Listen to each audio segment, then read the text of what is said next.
पूरी दुनिया में कोरोना वायरस ने सबसे ज्यादा तबाही मचाई थी। करोड़ों लोगों को जान गंवानी पड़ी। लोगों का आलम ये रहा कि अब जैसे ही किसी नए वायरस का नाम सामने आता है तो लोगों के होश उड़ जाते हैं।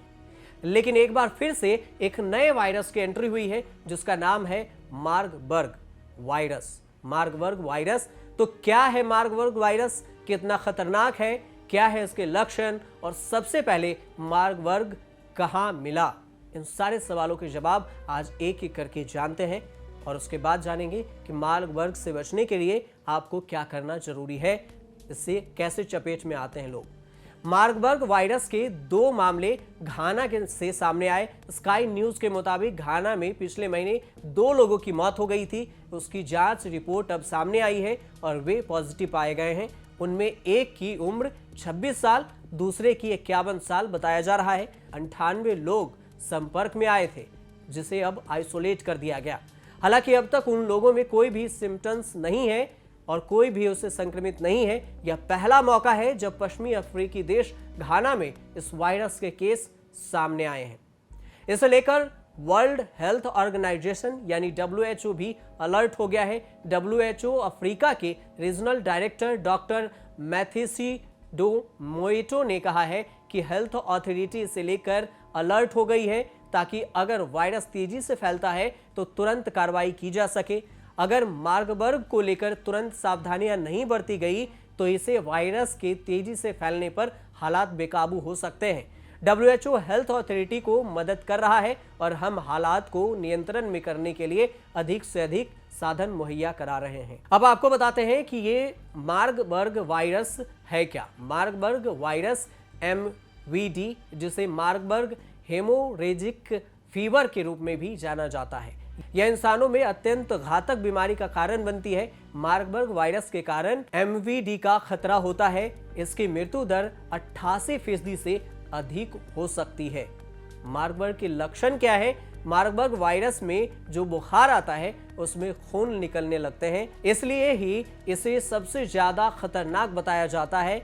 ये वायरस भी जानवरों से इंसानों में आया। कोरोना की तरह ही ये वायरस चमगादड़ से फैला है। वायरस पहले बॉडी फ्लूइड्स में पहुंचता है, फिर स्किन में अपनी चपेट में लेता है, फिर इसकी स्किन को लेता है और इस वायरस की वजह से ब्लीडिंग, फीवर यानी बुखार लगना, खून बहना, ऐसे दूसरे लक्षण भी सामने आए हैं जो कि इबोला से मिलते जुलते हैं। इसके अलावा तेज सिर दर्द भी होता है, डायरिया, शरीर में दर्द और उल्टी।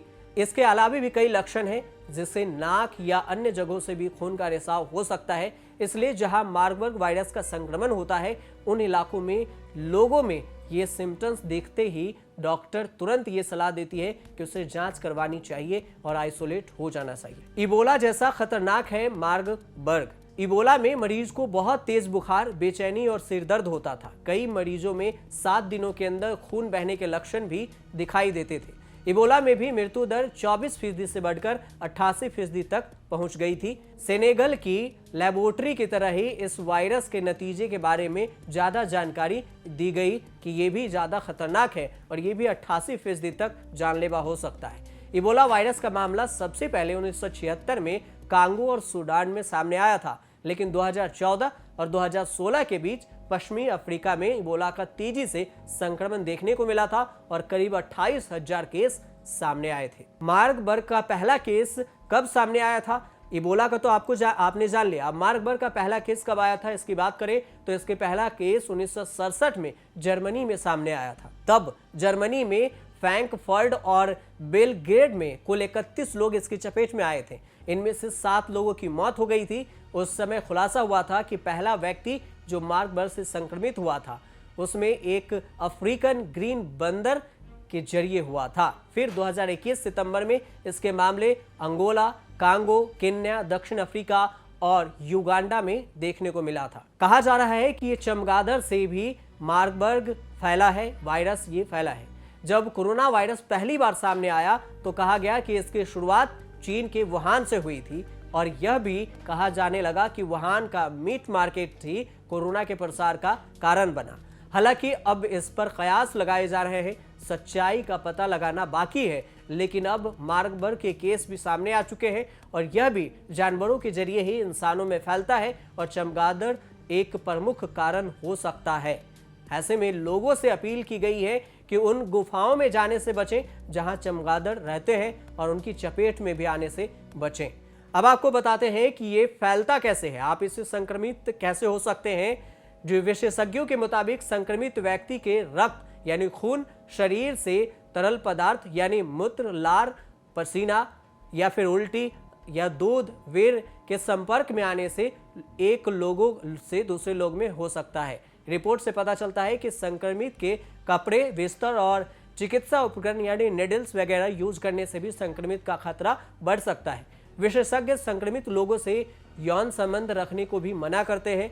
दूसरे संक्रमित का होने का खतरा भी अधिक रहता है। मार्बर्ग वायरस इबोला जैसा खतरनाक है। इबोला का कहर दुनिया देख चुकी है। इबोला के बाद कोरोना भी कितना खतरनाक साबित हो चुका है ये भी हम जानते हैं। ऐसे में सबसे चिंता की बात यह है कि अब मार्बर्ग का न तो कोई इलाज है और ना ही कोई वैक्सीन बनी है। मार्बर्ग वायरस से पीड़ितों के इलाज के लिए दवा और इम्यूनिटी थेरेपी डेवलप किया जा रहा है। इसलिए मार्बर्ग से हाल ही में घाना में 2 मौत के बाद दुनिया में चिंता की लकीरें भी खिंच गई है और दुनिया भर के ज्यादातर देश कोरोना के कहर को भी देखने के बाद मार्बर्ग से सतर्क रहने की अपील कर रहे हैं, क्योंकि जैसे कोरोना ने लॉकडाउन लगाया था, ऐसी आशंका है कि कहीं ये भी ज्यादा ना फैल जाए और ज्यादा जिंदगी गंवानी पड़े और लॉकडाउन से भी इसे जूझना और झेलना पड़े।